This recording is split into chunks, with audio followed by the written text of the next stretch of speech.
a parallel sports story you're involved in, which is the purchase of Manchester United.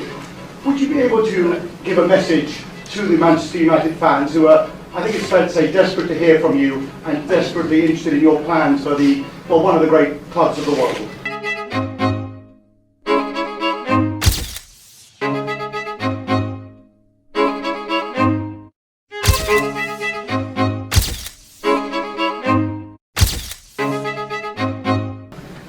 We're here today to celebrate the Super Bowl in Tampa in 2009, and it's a very important day, and I would hope you respect that. This community is here to celebrate that. These people here work very hard. Thousands of Manchester United fans who are looking forward to hearing from Mr. Glazer, so I just wondered if he could at least send a message to the Manchester United fans of what is a period of real anxiety for them. Mr. Glazer? Next question.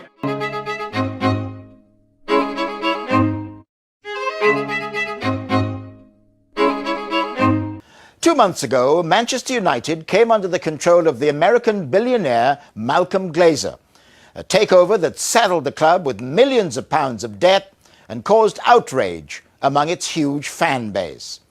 The Glazer family say they're determined to ride out the protests and bring success and trophies to Manchester United. But critics of the tycoon say his previous business record suggests that he's concerned only with profit. Do you ever get a sense that he liked sport, that he was passionate about sport? No, not at all. All he cares about is Malcolm Glazer. See, we're trying to work out what's going to happen to Manchester United back in England. I'd get him out of there as quick as I could if I was over there, one way or another. The phone call would come every day, maybe 2 or 3 a day. They want to know some nitpicking little thing. It got to the point where they would question every dollar that was spent. One time we had to buy some spray paint to spray out the logo on a panel truck that we traded in on a new one. 2 or 3 weeks later, they called me long distance from Rochester. Why did we spend $11.25 for a spray paint? During the 1980s, Glazer bought a stake in the work surface company Formica, then attempted a hostile takeover. He failed, but the share price soared. Glazer then sold his stake, walking away with a tidy profit. He did the same thing with the motorbike maker Harley Davidson. But following one court injunction to block his takeover, the judge branded Glazer a snake in sheep's clothing.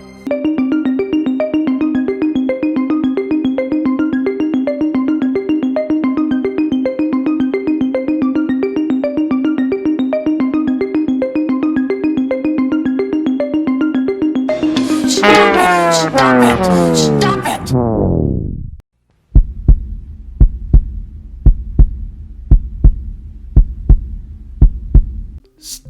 Stop. Okay, we're not going to be talking you through the entire history of what the Glazers have done to Manchester United, because everyone, and especially Manchester United fans, are fully aware of what has happened to Manchester United. Shortly after the Glazers taking over Manchester United, Sir Alex Ferguson and David Gill jumped ship and quit Manchester United. Manchester United then fell off the cliff in football terms.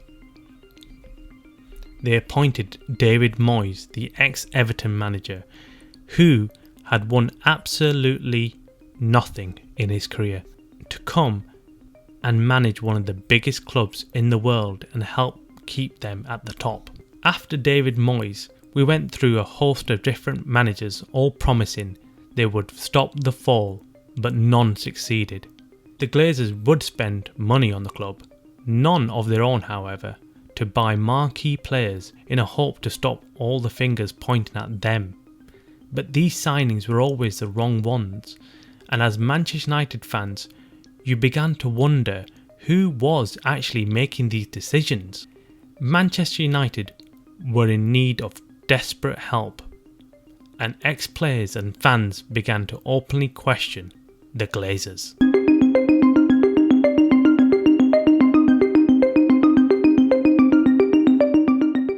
No owners of any business, good business in the world, when the core activity of that business is failing and the cash reserves have been drained over the last 3 years through COVID, continue to take money out of a business. You can't get away from the ownership issue, and I've said this before and I'll keep saying it. under the current owners, this is what United is going to be like, because the way they bought the club and the way they loaded debt onto the club and the way the club has to pay those debts off means that United are going to fall further and further behind very well-run clubs. The stadium's falling apart. The training ground's now falling back to second rate compared to the training grounds. The owners are taking 25 million a year out of the club, when actually the club needs investment and sets the culture badly from the top. Listen, they don't. The Glazers. The Glazers. They don't care about the club. I mean, professional sport.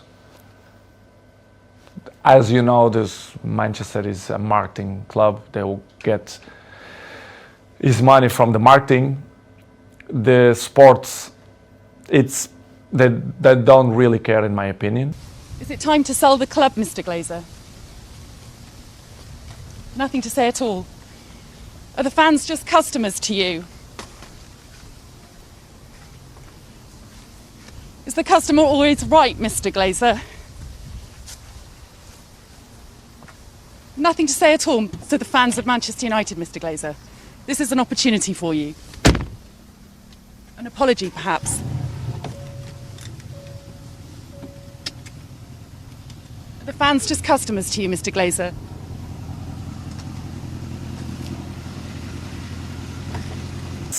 They don't really care, in my opinion. Do you ever talk to them, the Glazers? Never. Never? Not since you've gone back? No. They give all the power to the president, the sport directive. A lot of Manchester United fans are very negative about the Glazers. They think they're taking all the money out and not spending enough on players, on the infrastructure issues you talked about. Do you think the fans are right? The fans, they're always right. Manchester City, like Liverpool, like PSG, like Chelsea again now, where you've got owners who put money in, not owners who take money out. 15 years ago, the Glazer family borrowed £600 million to buy Manchester United. 15 years later, that debt is still £600 million, and it's been loaded onto the club. And the takeover has ended up costing Manchester United somewhere between 1.5 and 2 billion pounds. That is money that has gone out of the club. So it's not surprising that Manchester United are the state they're in. Yes, for a while when Sir Alex Ferguson was in charge, he almost papered over the cracks and he made United winners, and they won the title and they won the Champions League. But long term, what you're seeing yesterday is a direct result of the ownership model at Manchester United, and that ownership model would no longer be allowed in English football.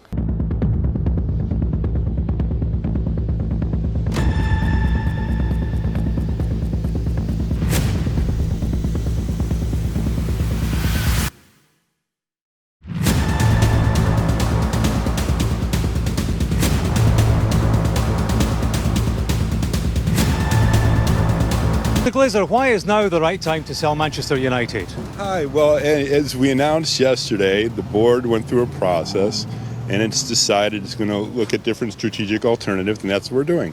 So, United fans say that you should have sold the club years ago.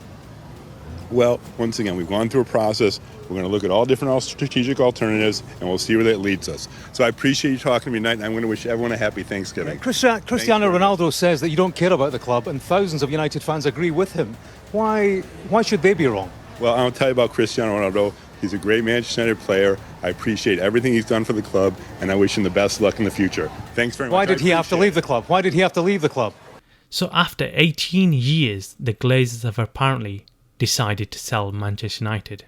However, they have not made it clear what their actual intentions are. They have never said that they want to sell the club fully. They've done what they've always done, which is refuse to speak up or explain what they're doing to Manchester United. What is clear is that the Glazers are not willing to let go of Manchester United just yet. Manchester United has become a cash cow for the Glazer family, who treat it like their personal bank account and draw money out each year to pay for their fancy lifestyles and the interest payments. It's a form of income to them, which they do not want to end. Yes, I hear some people saying they'll make billions of pounds of profit if they sell, but when you're greedy and trying to suck everything out of something, you keep thinking there is more to come, and that is exactly what the Glazers feel like. They feel that in a few years' time, Manchester United may be worth 10 billion, not 6 billion. One thing is absolutely clear: the Glazers are being forced to sell and forced to stop feeding off Manchester United. This process, you have to say, has been totally undignified. It is unbecoming for a club as big as Manchester United to be treated the way it has been treated for the past 6 months. This has been hanging over everybody at the club. It's been hanging over the manager, his coaching team, the players. What is the future? Who is going to own the club?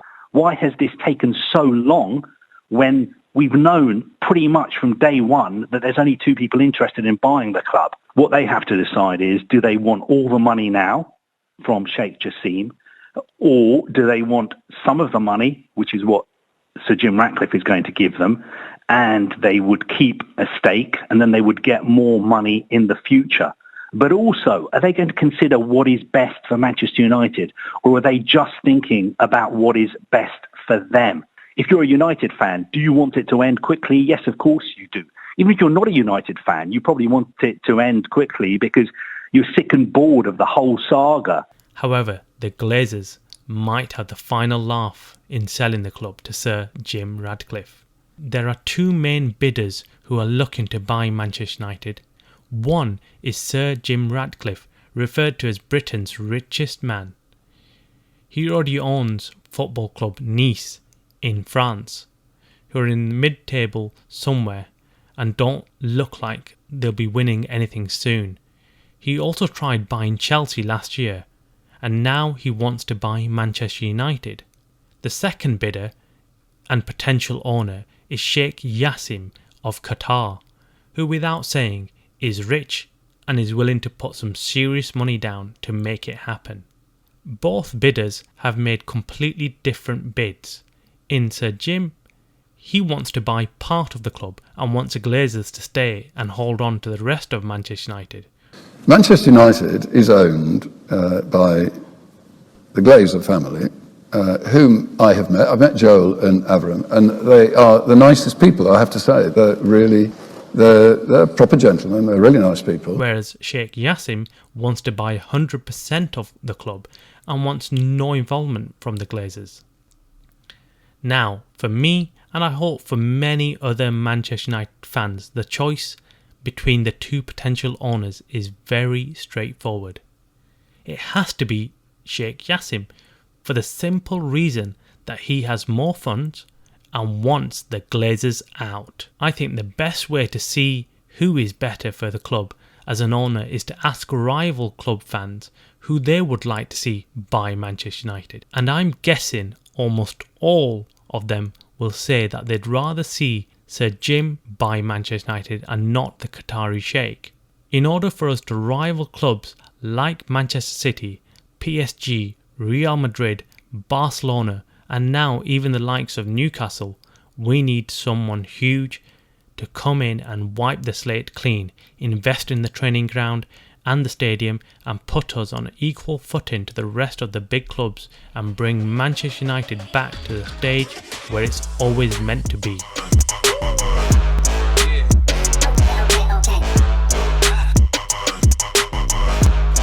Today I feel Qatari.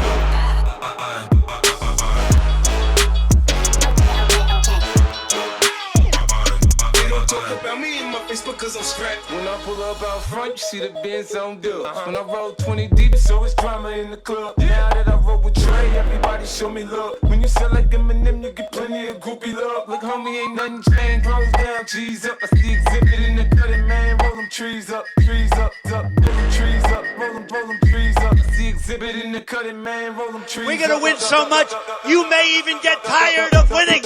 And you'll say, please, please, it's too much winning. Trees up.